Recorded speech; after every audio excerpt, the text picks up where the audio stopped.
Et hello à toutes et à tous, c'est Xavier sur Pépitor. J'espère comme d'hab que vous allez toutes et tous super bien, que vous avez passé une bonne semaine et puis on se retrouve comme toutes les semaines pour notre petit rendez-vous hebdomadaire consacré à l'analyse technique des marchés, puis la liste que je suis un petit peu au quotidien pour vous et puis dont on fait l'actualisation toutes les semaines avec comme d'hab en bleu les nouvelles valeurs qui sont entrées sur lesquelles j'ai deux trois mots à dire et puis sinon ce sera pas mal d'actualisation par rapport à la semaine dernière, parce qu'il y a quand même eu pas mal de mouvements, semaine plutôt positive. Bon, on le voit avec le CAC 40 qui finit encore sur les plus hauts, qui passe les 8000 points, qui est sorti. On se disait la semaine dernière, on voyait les choses, ouais, cette sorte de petit range à court terme, quoi, qu'on voyait là dans un premier temps, et puis on en est sorti par le haut. Voilà, il y a un non-croisement aussi M7-M20 qui se met en place. Là, voilà, tout reste haussier, les marchés sont payés, les actions, pas toutes encore une fois, mais globalement, bon, beaucoup de vert dans la liste. On voit que la fin de semaine a été plutôt bonne et du coup, comment dire, c'est plutôt de très bon augure pour la semaine prochaine, au moins pour le début de semaine prochaine. Donc l'open lundi va être assez intéressante. Bon, du coup, maintenant en premier support, en support de court terme, on aura les 7980 et derrière les 7800, 7880 pardon, avec la moyenne mobile 20 périodes. Ça c'est voilà en cas de en cas de repli, ce sera peut-être une première zone qui sera déjà défendue d'un point de vue technique. Et puis sinon, comme dit, tout milite en faveur d'une poussée direction les 8200, voire peut-être même un petit peu plus. Voilà pour ce qui est du CAC 40 pour l'instant. Je regarde juste si peut-être en hebdo il y a quelque chose à dire. Bon, en hebdo c'est pareil, on voit que c'est très très très très haussier. On se rapproche tranquillement de la bande de Bollinger supérieure, ce qui sera probablement un des objectifs techniques.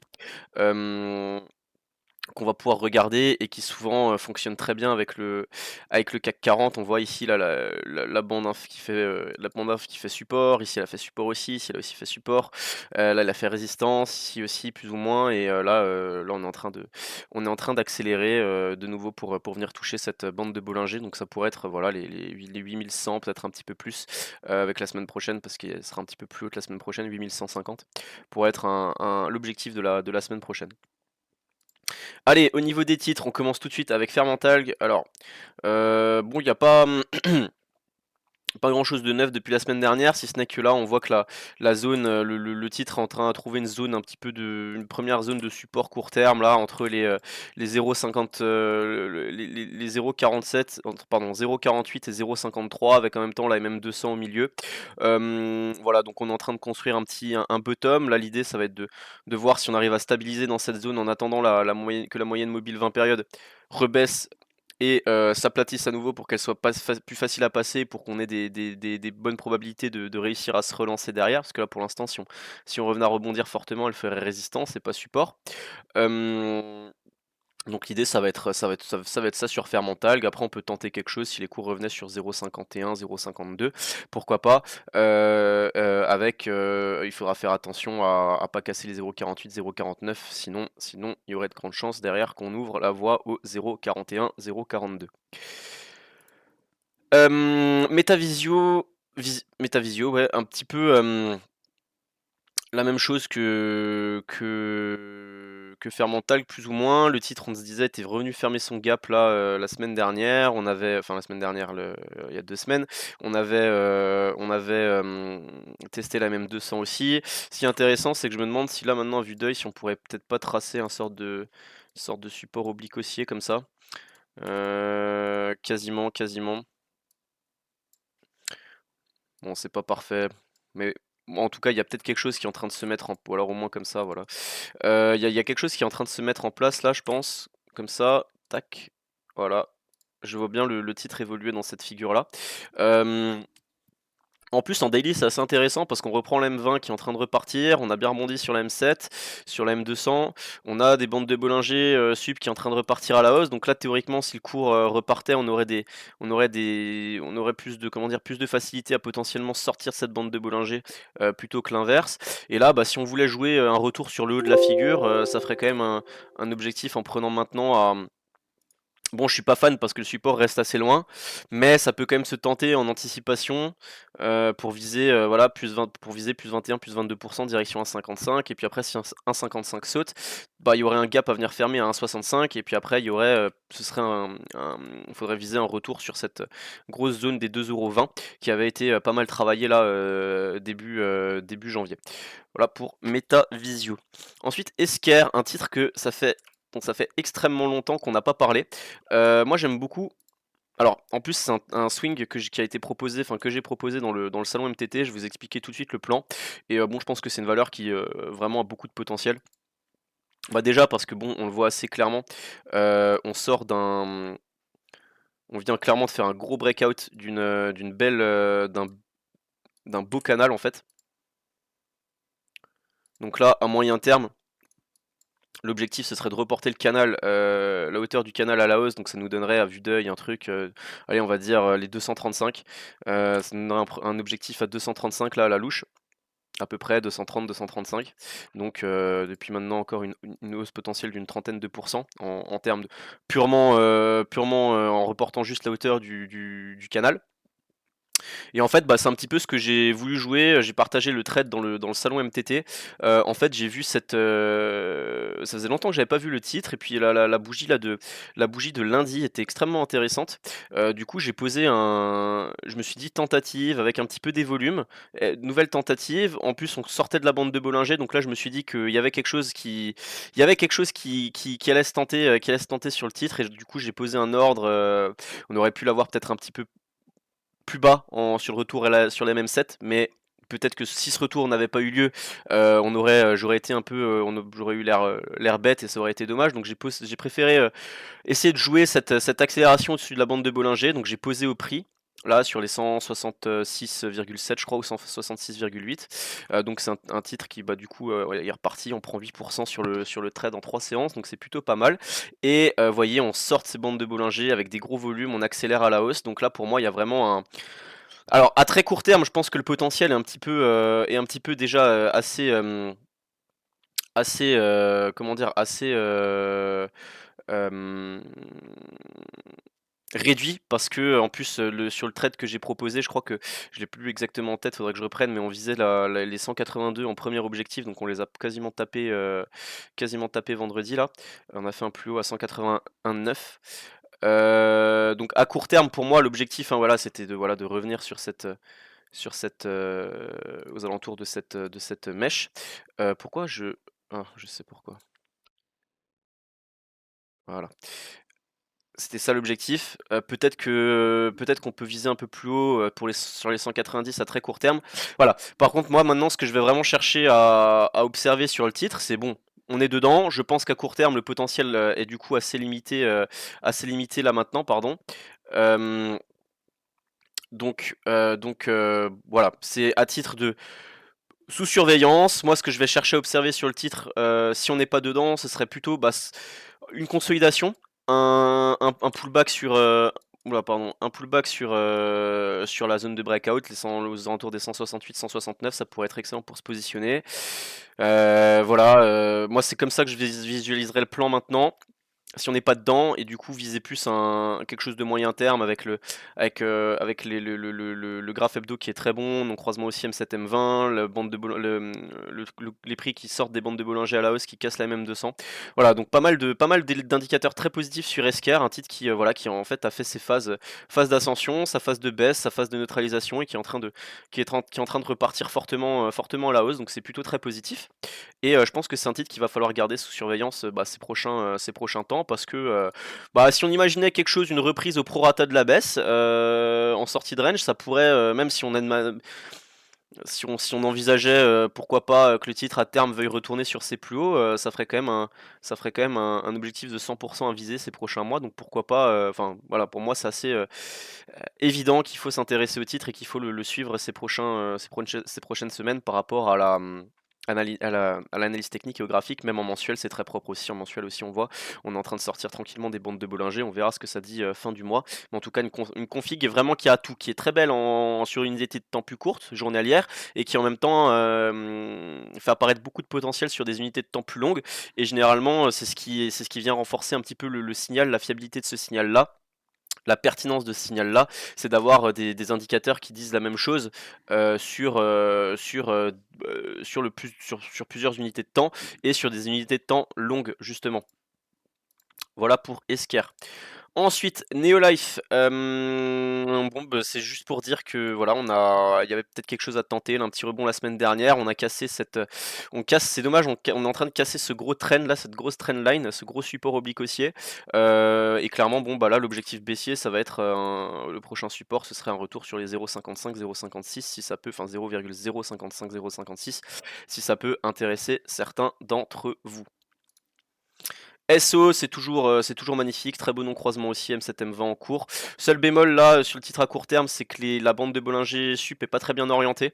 Donc à voir lundi si on vient tester. Mais bah, si vous êtes dedans, depuis un moment, parce que c'est vrai que le titre, on en parlait depuis un moment et il y avait des super plus-values à prendre.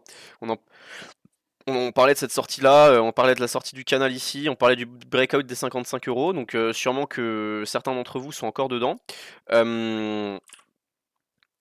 Pour moi, il y a une première zone de support désormais assez clairement établie là, ici. Une grosse zone de support sur les 73. Il y en aura peut-être une deuxième si on revenait faire un throwback sur les 79, 78, 50. Voilà, moi j'aurais tendance à dire là, si vous n'avez pas encore pris de plus-value, bah, à voir lundi, mais en fonction de l'orientation de la bande de Bollinger. Si vraiment on vient toucher la bande de Bollinger et qu'elle est encore avec un contact qui se fait avec les prix qui montent et la bande de Bollinger qui est baissière, je pense qu'il faudra pas hésiter à alléger un petit peu parce que c'est quand même souvent quelque chose qui est difficile à passer. Et par contre, si la bande de Bollinger derrière commençait à mieux se réorienter et qu'on avait toujours cette force acheteuse, je pense que c'est un titre qui pourrait de nouveau facilement accélérer comme SO a l'habitude et sait le faire. Surtout qu'en hebdomadaire, très haussier. Et surtout en mensuel, très haussier aussi. Donc là, on est vraiment sur un titre Bon, en mensuel, attention, parce que si on s'approchait, voilà, clairement, il pourrait y avoir cet objectif des 91 euros. 91, 95 euros qui serait la prochaine grosse résistance. Donc, affaire à suivre toujours sur SO. Titre que j'affectionne tout particulièrement.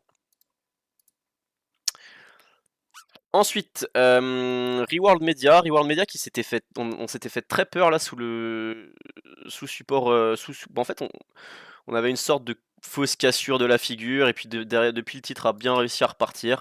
Bon, du coup c'est difficile à trader. Moi je serais d'avis là quand même il pourrait vraiment y avoir quelque chose à faire. Là on a un bon cocktail si on arrivait à passer la même 200 et passer les 3,65. Je pense qu'au-dessus des 3,65 ça pourrait facilement accélérer de nouveau vers le haut. C'est un peu un titre qui, pareil, qui comme Esker, qui a fait sa phase de baisse, qui neutralise, qui est dans la neutralité depuis quelques mois et on voit qu'il y a pas mal de volume entrant là, donc pourquoi pas essayer de continuer à surveiller le titre et de faire quelque chose au-dessus des 3,65 la semaine prochaine ou dans le futur. Allez, un titre dont on parle rarement, enfin en tout cas dont moi je parle rarement, Kering, mais techniquement je trouve ça propre parce que on a le titre qui là récemment a fait un beau rebond sur. Alors on va se mettre en hebdo pour bien le voir. A fait un beau rebond sur une zone. Voilà, sur une belle zone horizontale des 350 et qui fait son rebond, qui est revenu chercher à court terme une résistance, les 425, 430 euros. Donc là, on est sur le graphe hebdomadaire et si on se met en journalier, on se rend compte que on a consolidé un petit peu cette semaine enfin, on a un peu rechuté, on a perdu une 6-7% depuis la résistance des 430 et on revient sur une zone de support court terme. Donc voir si le titre arrive à se relancer de cette zone-là. Moi, je serais plutôt acheteur avec un stop assez court. D'ici là, si on vraiment se disant on sort sous les plus bas, on aura un stop à 3,35, 3,40 pour viser. Moi, j'aimerais bien viser beaucoup plus les 13%. J'aimerais bien viser une cassure de ces 430, de la même 200 et puis un retour derrière sur les 470, 480 euros qui serait derrière un gros morceau. Ok, ensuite, TME Pharma, bon là c'est un peu décevant, c'est un titre sur lequel on avait fait un super, un super trade récemment on avait très bien senti ce qui se passait sur le titre. Voilà, malheureusement, on a fait une fausse cassure des 0,40 là. Moi, je voyais vraiment bien le titre réussir à repartir et casser ces 0,40 là avec un non-croisement aussi M7 M20. Mais il y a une news qui a pas été, enfin qui a été, en gros, la news, enfin, le marché l'a interprété comment? C'est-à-dire que TME a reçu les autorisations pour lancer une étude clinique, donc ce qui est une très bonne chose sur le papier. Mais le problème, c'est que TME n'a pas de thunes, n'a pas d'argent et que c'est une étude clinique qui va coûter très cher. Donc c'est pour ça que je pense que le marché c'est pas emballé comme il aurait pu s'emballer si TME était une société qui avait une bonne situation de trésorerie, qui n'était pas voilà, qui n'était pas une société problématique à ce niveau-là. Malheureusement, c'est pas le cas. Donc bon, voilà, bon, trade avorté, hein, c'est comme ça. Euh, Moi personnellement, je me suis fait stopper là sous la zone des 0,30 sur le restant de ma ligne. Donc c'est un titre que j'ai quand même bien tradé. J'étais sorti une première partie à 0,38. J'avais fait quand même une belle plus-value 0,27, 0,38. Donc j'espère que certains d'entre vous en ont profité aussi. Je crois que oui, hein, vu les commentaires que j'ai eu récemment sous les vidéos quand je parlais de TME. Voilà, bon, il y a un support là. Le titre n'a pas rebondi n'importe où. Il y a une zone de support là sur les 0,22, 0,23 qu'il faudra absolument pas casser, sur laquelle il pourrait peut-être y avoir un rebond tentable si on retournait. Et puis bon, bah maintenant on voit bien par contre que la grosse résistance, le gros morceau, ça va être les 0,40. Valourec, très très intéressant. Valourec qui a, depuis ses résultats là, qui était revenu un peu sur cette zone là des 13 euros, on va dire. C'est voilà, c'est pas parfait. Elle a réussi à se relancer et là on est vraiment dans une très bonne situation pour essayer d'enfin accélérer au-dessus de ces 14,50, 15 euros et de sortir de cette figure. Parce que Config Daily est très propre. M7 qui monte, M20 qui monte, bande de Bollinger qui s'écarte, MM200 qui monte, on sort des bandes de Bollinger, on a plutôt des volumes intéressants. On finit la semaine quasiment au plus haut et surtout en hebdo, on a aussi cette config hebdo avec M7, M20 qui sont haussières, juste la bande de Bollinger qui est pas tout à fait bien orientée mais qui devrait commencer à se réorienter à la hausse dès la semaine prochaine. Et puis vous voyez, là on est encore en train de tester le haut de cette figure. Pour moi là c'est vraiment, moi j'ai du Valorec en portefeuille et pour viser la sortie de cette figure et derrière une accélération direction 18-19 euros. Pareil, graphe très intéressant daily, très intéressant. J'aime bien le fait que le titre soit très intéressant sur plusieurs unités de temps, surtout des unités de temps longues, ce qui fait vraiment apparaître beaucoup de potentiel. Pareil, en mensuel, j'aime beaucoup. On voit bien je supprime la MM200 pour qu'on y voit un peu plus clair. On voit bien cette zone de résistance des 14,40, 14,50 euros et 14,50 euros. Et là, pareil, on est en train de. Les bandes de Bollinger qui sont très serrées, on a quand même pas mal d'éléments qui militent en faveur du fait voilà, de vouloir en sortir par le haut et puis derrière d'accélérer. Et comme je vous disais, là en mensuel, on voit bien que la prochaine grosse zone de résistance serait cette zone des 21 euros. Bon, on disait 19 en hebdo, 21 en mensuel, peut-être en projection si on y va. Bref, Valourec pour moi, un titre à avoir dans son portefeuille ou au moins à surveiller en 2024. LVMH qui comme prévu est revenu sur sa moyenne mobile de 20 périodes. Moi je l'aurais bien aimé l'avoir plus bas, mais ce qu'on s'était dit, il y aura d'abord un retour là sur cette zone horizontale plus la MM20. Ça a été le cas cette semaine, le titre a un petit peu réussi à se relancer. Et là il va falloir réussir à accélérer au-dessus des plus hauts récents pour espérer voir les plus hauts historiques sur le titre. Je sais que vous êtes nombreux à en avoir en portefeuille, donc bravo à vous. Morel et Prom qui semble enfin réussir à se relancer, qui a bien tenu sa même 200, qui est sorti par le haut de cette zone en fait, qui a réussi à casser ses 5,10 €.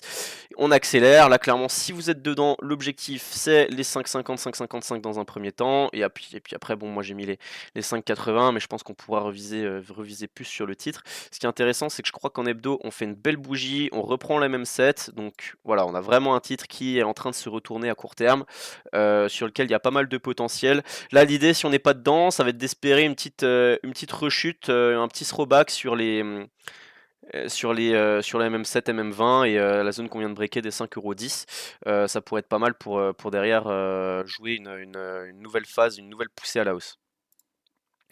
Sartorius, on a eu le breakout des 255 € cette semaine enfin, et puis ça n'a pas manqué, hein, parce que le titre a quand même pris 5% en ligne droite. Bah, si vous êtes dedans, comme d'hab, les objectifs 285 puis 310, 308, 310, et puis là vous pouvez déjà d'ores et déjà remonter votre stop à zéro pour vous assurer de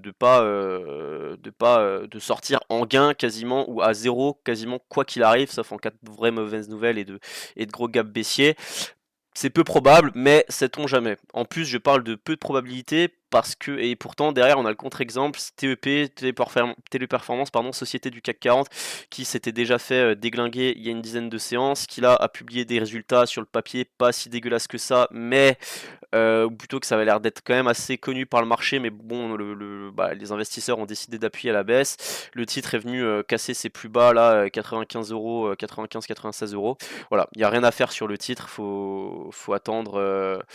Maintenant, il va falloir attendre de nouveau d'avoir un point bas, une construction, des indicateurs techniques qui se retournent, et pourquoi pas derrière, en cas de breakout et de bonne configuration par rapport à ça, essayer de jouer un rebond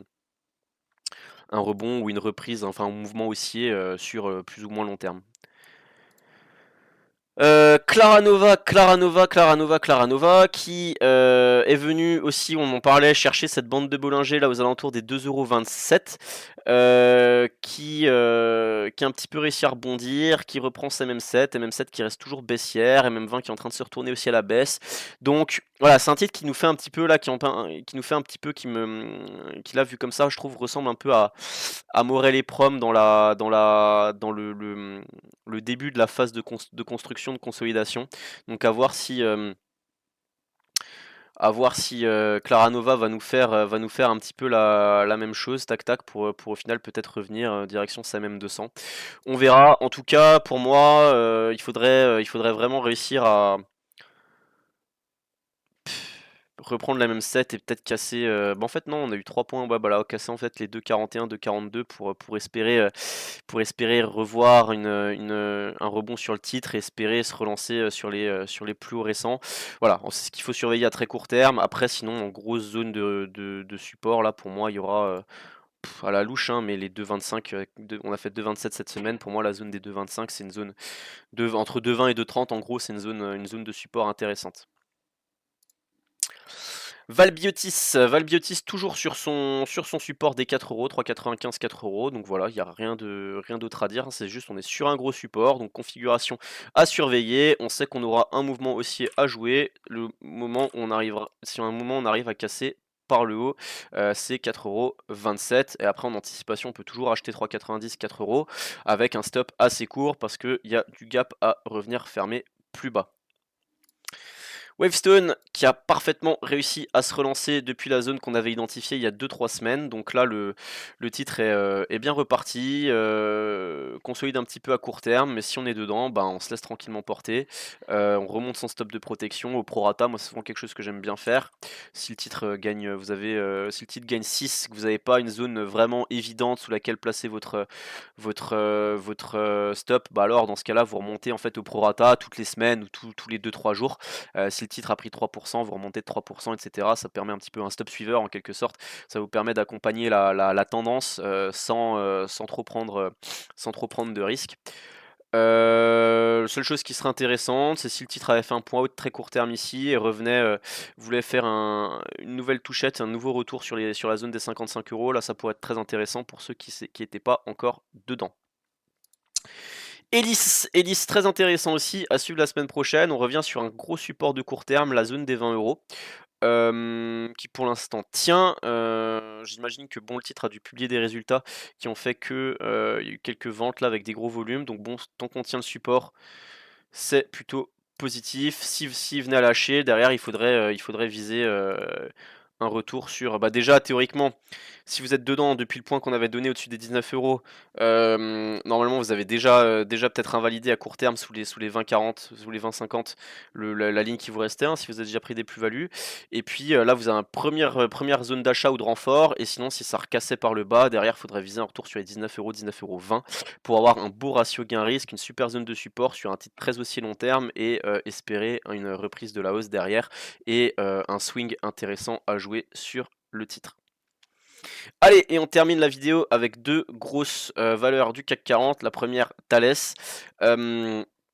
Thales, pour moi, une bonne opportunité là. Thales qui a publié d'excellents résultats, qui a fait une belle bougie, qui a pris 9% en une séance, qui depuis a reperdu la majeure partie de sa hausse, pardon, qui vient de reperdre 5-6% sur ses plus hauts, donc qui était sur ses plus hauts historiques, hein, et qui revient sur, bah voilà, moi une configuration type que j'aime beaucoup là.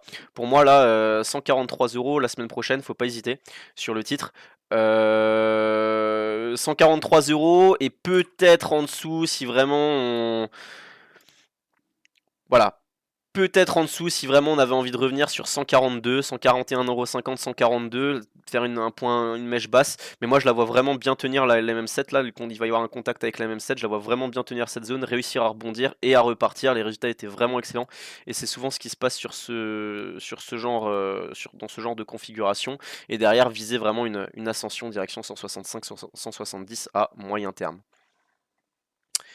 Et on termine avec ST Microelectronics, un titre qu'on suit aussi un petit peu ces derniers temps, qui vient de faire qui fait du STM, hein, qui a des grosses phases de poussée, clôture au plus haut, le lendemain on fait une bougie dégueulasse, mais qui globalement là arrive à sortir un petit peu de cette figure qu'il y avait à court terme, là, une sorte de triangle ascendant.